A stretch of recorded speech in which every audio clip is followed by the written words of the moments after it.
Who in Jadeveon Clowney's mind is the greatest player from Rock Hill? You're looking at him. Okay, who's second?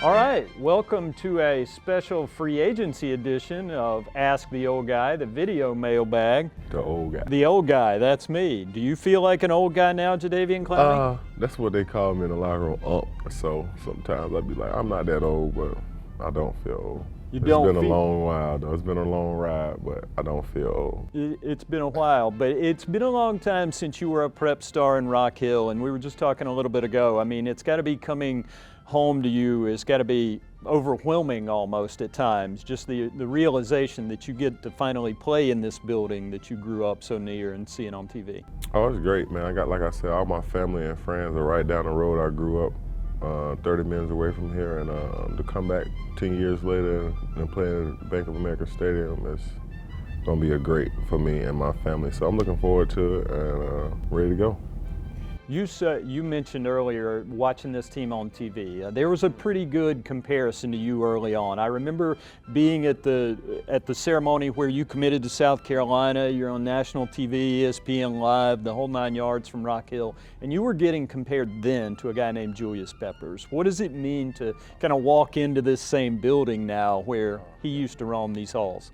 That was great. Like I said, that was like the biggest influence around my life at the time when it came down to football was Julius Peppers, because I grew up watching him, and I was the only team I used to get on TV growing up, and I used to watch Pep all the time, and went to his camp a few times down there in Miami, and for me to be standing where he played at right now it's kind of crazy. It don't feel real, but I just want to continue to play well and try to continue to do what he did, was play at a high level throughout his career, throughout his whole entire career, and help the team win. Yeah.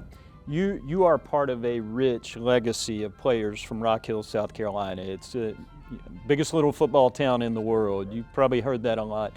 Who in Jadeveon Clowney's mind is the greatest player from Rock Hill? You're looking at him. Okay, who's second? Either Stephon Gilmore or Chris Hope.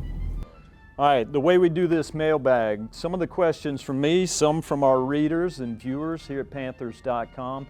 And I think the first one is from Deuce from Clarksville, Tennessee, who wants to know, is that poor man from Michigan's helmet still rolling? It's so funny.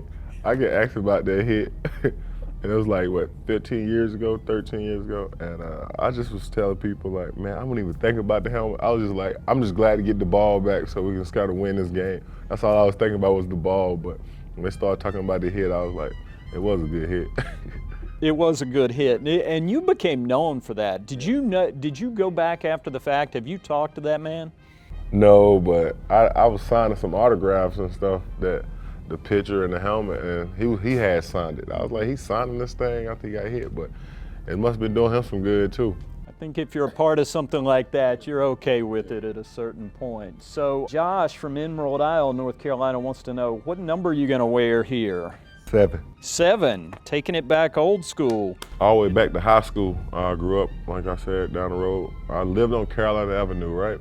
That's the street of I grew up on, called Carolina Avenue. I went to South Carolina. Now I'm playing for the Carolina Panthers. So everything about me been all comes all back full together. circle. So I was gonna take it back to where it started, back to Southport, where I wore number 7 growing up, and try to rock out here in that 7. I never know what's coming when we open this mailbag up for submission. So Mitch wants to know, this is super important stuff for a man who grew up in South Carolina. What do you put on your grits? Cheese, salt, and pepper. Yeah. Cheese, salt, pepper. Cheese, salt, and pepper on my grits, right? Yeah. Yeah, I like cheese in my grits and salt and pepper. That's about it. But never a sugar guy. No, I don't like sugar in my grits.